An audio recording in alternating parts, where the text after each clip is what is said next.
ನೀವು ನೋಡ್ತಾ ಇದ್ದೀರಾ ಮೈಂಡ್ ಇಟ್ ಮೀಡಿಯಾ. ನಾನ್ ಸಮೀನಾ. ಇವತ್ತಿನ ಸ್ಟೋರಿ ಸ್ವಲ್ಪ ದೊಡ್ಡದಿದೆ, ಸೊ ಯಾವುದೇ ಪೀಠಿಕೆ ಇಲ್ಲದೆ ಡೈರೆಕ್ಟ್ ಮ್ಯಾಟರ್ಗೆ ಬರ್ತೀವಿ.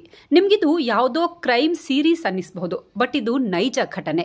ನಮ್ಮ ಇವತ್ತಿನ ಸ್ಟೋರಿ ಸ್ಟಾರ್ಟ್ ಆಗೋದು ಕೇರಳದಿಂದ. ಅದು ಅಕ್ಟೋಬರ್ 4, 2019. ಕೇರಳದ ಕುಡಾಥೈ ಅನ್ನೋ ಪುಟ್ಟ ಊರಿನ ಚರ್ಚ್ ಹತ್ರ ಭಾರೀ ಸಂಖ್ಯೆಯಲ್ಲಿ ಜನ ಜಮಾಯಿಸಿದ್ರು.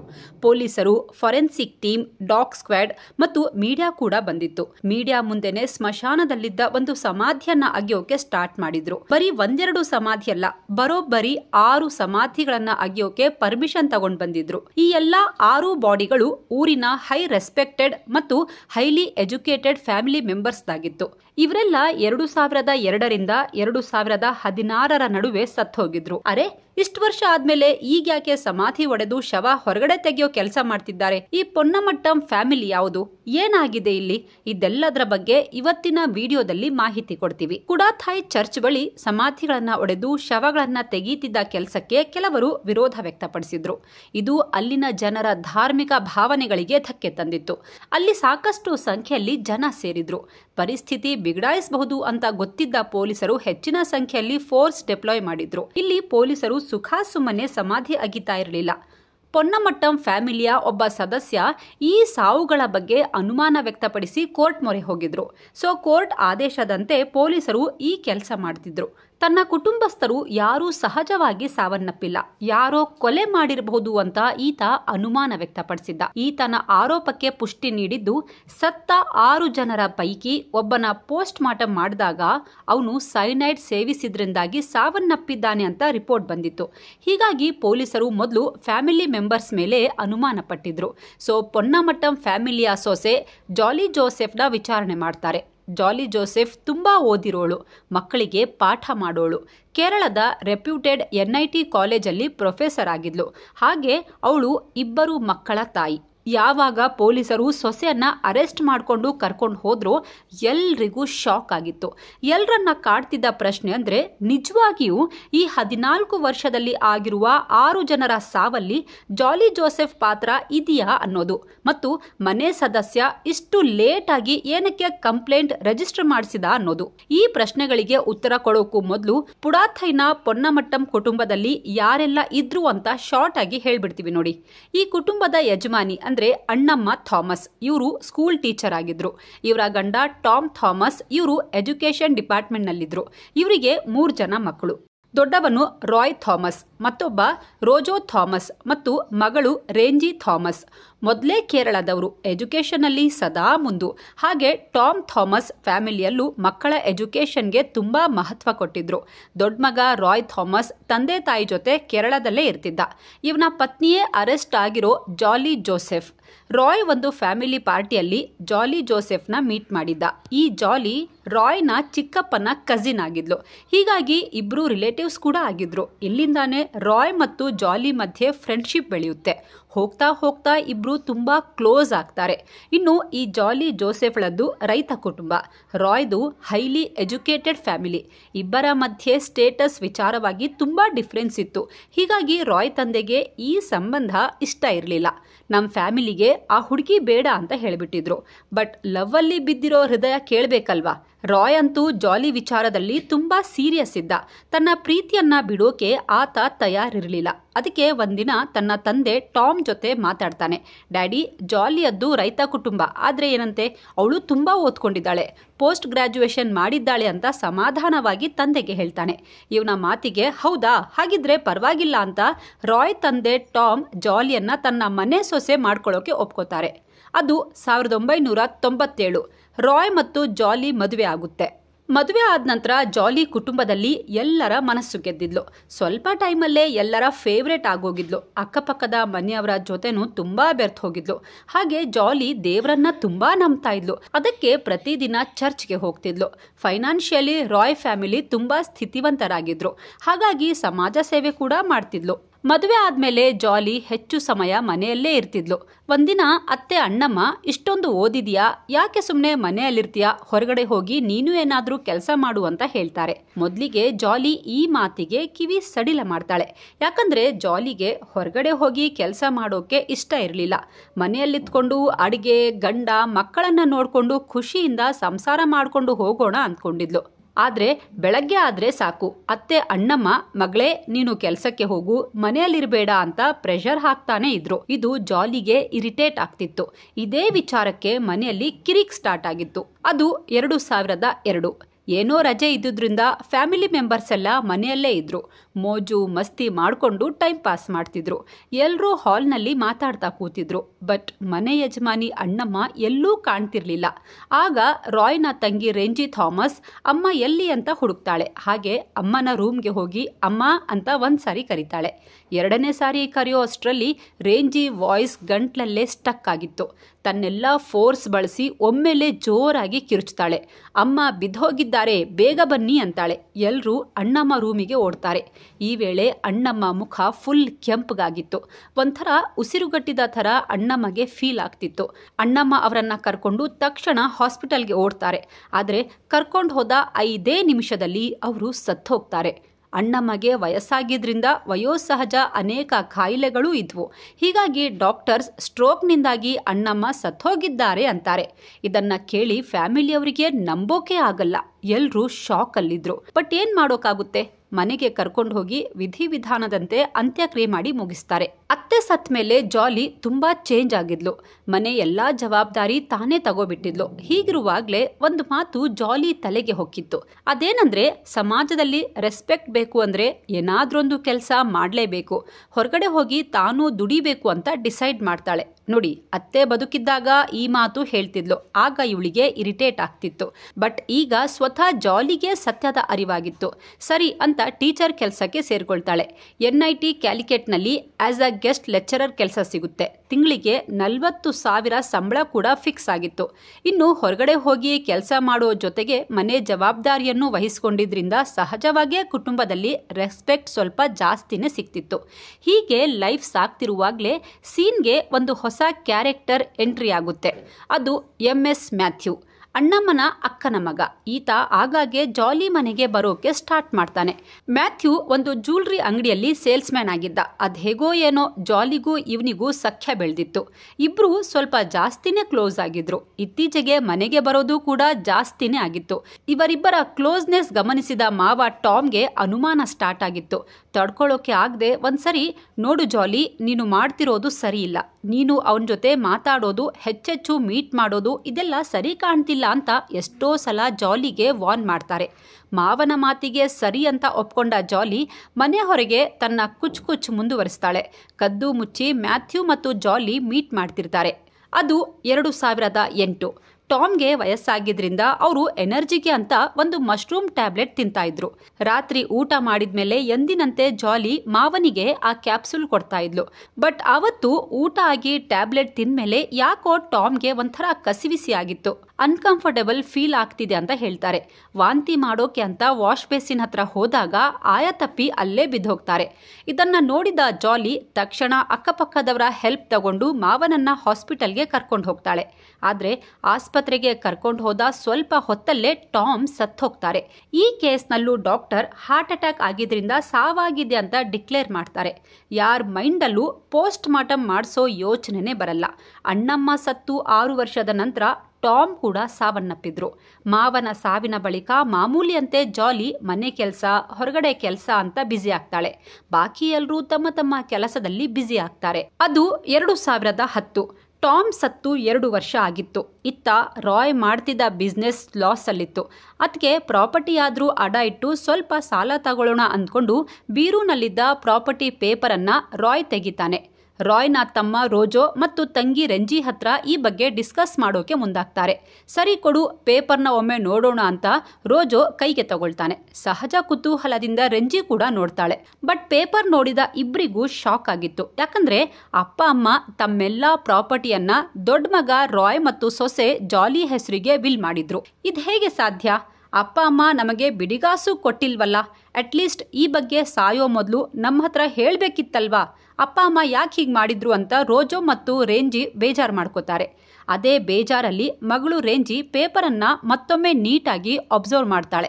ಹಾಗೆ ನೋಡಿದಾಗ ಆ ವಿಲ್ ಪೇಪರ್ನಲ್ಲಿ ಅಪ್ಪನ ಸಿಗ್ನೇಚರ್ ಇರಲಿಲ್ಲ, ಹಾಗೆ ವಿಟ್ನೆಸ್ ಸೈನ್ ಕೂಡ ಇರಲಿಲ್ಲ. ಈ ಬಗ್ಗೆ ರೋಜೋ ಮತ್ತು ರೇಂಜಿಗೆ ಡೌಟ್ ಬರುತ್ತೆ. ಈ ಬಗ್ಗೆ ಪ್ರಶ್ನೆ ಕೇಳ್ತಾರೆ. ಬಟ್ ಇವರ ಪ್ರಶ್ನೆಗೆ ಉತ್ತರ ಕೊಡದೆ ಜಾಲಿ ಮತ್ತು ರಾಯ್ ಅಲ್ಲಿಂದ ಹೊರಟೋಗ್ತಾರೆ. ಬಟ್ ಅದು ಹೇಗೋ ರೇಂಜಿ ಆ ವಿಲ್ನ ಒಂದು ಫೋಟೋ ಕಾಪಿ ತನ್ನ ಹತ್ರ ಇಟ್ಕೋತಾಳೆ. ಸ್ವಲ್ಪ ದಿನ ಕಳೆಯುತ್ತೆ. ಒಂದಿನ ರೋಜೋ ರೇಂಜಿಗೆ ಫೋನ್ ಮಾಡ್ತಾನೆ. ಯಾಕೋ ಅತ್ತಿಗೆ ಜಾಲಿ ಅಣ್ಣನಿಂದ ಡಿವೋರ್ಸ್ ಕೇಳ್ತಿದ್ದಾಳೆ ಅಂತ ಹೇಳ್ತಾನೆ. Maybe Roy business loss ಆಗ್ತಿತ್ತು, ಇನ್ನೊಂದು ಕಡೆ ಮ್ಯಾಥ್ಯೂ ಜೊತೆ ಅಫೇರ್ ಕೂಡ ಇದೆ, ಇದೇ ಕಾರಣಕ್ಕೆ ಡಿವೋರ್ಸ್ ಕೇಳ್ತಿರ್ಬೇಕು ಅಂತ ಇಬ್ರು ಮಾತಾಡ್ಕೊಳ್ತಾರೆ. ಅದು ಸೆಪ್ಟೆಂಬರ್ 30, 2011. ಮನೆಯಲ್ಲಿ ಜಾಲಿ ಖುಷಿ ಖುಷಿಯಾಗಿ ಅಡುಗೆ ಮಾಡ್ತಾಳೆ. ಕಡಲೆಕಾಳು ಸಾಂಬಾರು, ವೈಟ್ ರೈಸ್ ಮಾಡ್ತಾಳೆ. ರಾಯ್ಗೆ ಪ್ರೀತಿಯಿಂದ ಬಡಿಸ್ತಾಳೆ. ಅಡುಗೆ ಸಖತ್ತಾಗಿ ಮಾಡಿದ್ದೀಯಾ ಅಂತ ಬಾಯಿ ಚಪ್ಪರಿಸಿಕೊಂಡು ರಾಯ್ ಊಟ ಮಾಡ್ತಾನೆ. ಬಟ್ ಸ್ವಲ್ಪ ಟೈಮ್ ಆದಮೇಲೆ ಯಾಕೋ ರಾಯ್ಗೆ ಹೊಟ್ಟೆಯಲ್ಲಿ ತಳಮಳ ಸ್ಟಾರ್ಟ್ ಆಗುತ್ತೆ. ಬಾತ್ರೂಮ್ಗೆ ಓಡ್ ಹೋಗಿ ಚಿಲ್ಕ ಹಾಕೋತಾನೆ. ಹೊರಗಡೆಯಿಂದ ಜಾಲಿ ಬಾಗಿಲು ಬಡಿತಾಳೆ. ರಾಯ್ ಏನಾಯಿತು ಅಂತ ಕೇಳ್ತಾಳೆ. ರಾಯ್ ರಿಯಾಕ್ಟ್ ಮಾಡಲ್ಲ. ಎಷ್ಟೊತ್ತಾದರೂ ಬಾತ್ರೂಮ್ ಡೋರ್ ಓಪನ್ ಮಾಡಲ್ಲ. ಗಾಬರಿಯಾಗಿ ಜಾಲಿ ನೇಬರ್ನ ಕರ್ಕೊಂಡು ಬರ್ತಾಳೆ. ಬಾತ್ರೂಮ್ ಬಾಗಿಲು ಬಡಿತಾರೆ. ಒಳಗಡೆ ರಾಯ್ ನೆಲದ ಮೇಲೆ ಬಿದ್ದಿದ್ದ. ಅವನ ಬಾಯಿಂದ ನೊರೆ ಬರ್ತಿತ್ತು. ಅಷ್ಟೊತ್ತಿಗೆ ರಾಯ್ನ ಚಿಕ್ಕಪ್ಪ ಬರ್ತಾರೆ. ತಕ್ಷಣ ಹಾಸ್ಪಿಟಲ್ಗೆ ಕರ್ಕೊಂಡು ಹೋಗ್ತಾರೆ. ಆದರೆ ಅಣ್ಣಮ್ಮ ಮತ್ತು ಟಾಮ್ ಥರಾನೇ ಆಸ್ಪತ್ರೆಗೆ ಹೋದ ಬರೀ 5 ನಿಮಿಷದಲ್ಲಿ ರಾಯ್ ಸತ್ತು ಹೋಗ್ತಾನೆ. ಅಲ್ಲಿಗೆ ಕಳೆದ 10 ವರ್ಷದಲ್ಲಿ ಥಾಮಸ್ ಮನೆಯಲ್ಲಿ 3 ಜನ ಸತ್ತೋಗಿದ್ರು. 2 ಸಾವಾದಾಗ್ಲೂ ಯಾರಿಗೂ ಏನೂ ಅನುಮಾನ ಬಂದಿರಲ್ಲ. ಬಟ್ ರಾಯ್ ಸತ್ತಾಗ ಅಂಕಲ್ಗೆ ಯಾಕೋ ಡೌಟ್ ಬರುತ್ತೆ. ಅದಕ್ಕೆ ಹಾಸ್ಪಿಟಲ್ನಲ್ಲಿ ರಾಯ್ನ ಪೋಸ್ಟ್ ಮಾರ್ಟಮ್ ಮಾಡಿಸೋಣ ಅಂತ ಡಾಕ್ಟರ್ಗೆ ರಿಕ್ವೆಸ್ಟ್ ಮಾಡ್ತಾರೆ. ಇದನ್ನ ಕೇಳಿದ ಜಾಲಿ ಸಿಟ್ಟಾಗ್ತಾಳೆ. ರಾಯ್ ನನ್ನ ಗಂಡ, ಪೋಸ್ಟ್ ಮಾರ್ಟಮ್ ಮಾಡೋದು ಬೇಡ, ಅವನ ಬಾಡಿ ಕುಯ್ಯೋದು ನನಗೆ ಇಷ್ಟ ಇಲ್ಲ, ನನ್ನ ಗಂಡನ ಬಾಡಿ ನನಗೆ ಒಪ್ಪಿಸಿ ಅಂತ ಗಲಾಟೆ ಮಾಡ್ತಾಳೆ. ಆದರೆ ಇದ್ಯಾವುದಕ್ಕೂ ತಲೆಕೆಡಿಸಿಕೊಳ್ಳದ ಅಂಕಲ್ ಪೋಸ್ಟ್ ಮಾರ್ಟಮ್ ಮಾಡಿಸ್ತಾರೆ. ಇಲ್ಲಿ ಚಿಕ್ಕಪ್ಪನ ಅನುಮಾನ ನಿಜ ಆಗಿತ್ತು. PM ರಿಪೋರ್ಟ್ನಲ್ಲಿ ರಾಯ್ ಸಾವು ಸೈನೈಡ್ನಿಂದಾಗಿ ಆಗಿದೆ ಅಂತ ಬರೆದಿತ್ತು. ಅಯ್ಯೋ, ರಾಯ್ ಲಕ್ಷಾಂತರ ರೂಪಾಯಿ ಸಾಲ ಮಾಡಿಕೊಂಡಿದ್ದ, ಬಿಸ್ನೆಸ್ ಲಾಸ್ ಆಗಿ ಡಿಪ್ರೆಷನ್ನಲ್ಲಿದ್ದರು. ಇಷ್ಟು ದೊಡ್ಡ ಅಮೌಂಟ್ ತೀರ್ಸೋಕ್ಕಾಗಲ್ಲ, ತಾನು ಬದುಕಿದ್ರೆ ನನಗೂ ತೊಂದರೆ ಆಗುತ್ತೆ ಅಂತ ನನ್ನ ಗಂಡ ಸೈನೈಡ್ ತಿಂದು ಸೂಸೈಡ್ ಮಾಡ್ಕೊಂಡಿದ್ದಾನೆ ಅಂತ ಜೋರಾಗಿ ಅಳೋಕೆ ಶುರು ಮಾಡ್ತಾಳೆ. ನಿಜ ಇರಬಹುದೇನೋ ಅಂತ ಎಲ್ಲರೂ ಸುಮ್ಮನಾಗ್ಬಿಡ್ತಾರೆ. ಸಾಲದಿಂದ ಬೇಸತ್ತು ರಾಯ್ ಸೂಸೈಡ್ ಮಾಡ್ಕೊಂಡಿದ್ದಾನೆ ಅಂತ ನಂಬಿಬಿಡ್ತಾರೆ. ಪೊಲೀಸರು ಕೂಡ ತಲೆ ಕೆಡಿಸಿಕೊಳ್ಳಲ್ಲ. ಅಲ್ಲ, ಸೈನೈಡ್ ತಿಂದಿದ್ದಾನೆ ಅಂತ ಗೊತ್ತಾದ ಮೇಲೂ ಒಂದು ಮಿನಿಮಮ್ ತನಿಖೆ ಆದ್ರೂ ಮಾಡಬಾರ್ದಾ? ಇದು ಪೊಲೀಸರು ಮಾಡಿದ ದೊಡ್ಡ ಬ್ಲಂಡರ್. ಬಹುಶಃ ಕೇಸ್ ಮಾಡಿ ಇನ್ವೆಸ್ಟಿಗೇಟ್ ಮಾಡಿದ್ರೆ ಇನ್ನೂ 3 ಜೀವಗಳಾದ್ರೂ ಉಳ್ಕೋತಾ ಇದ್ವು.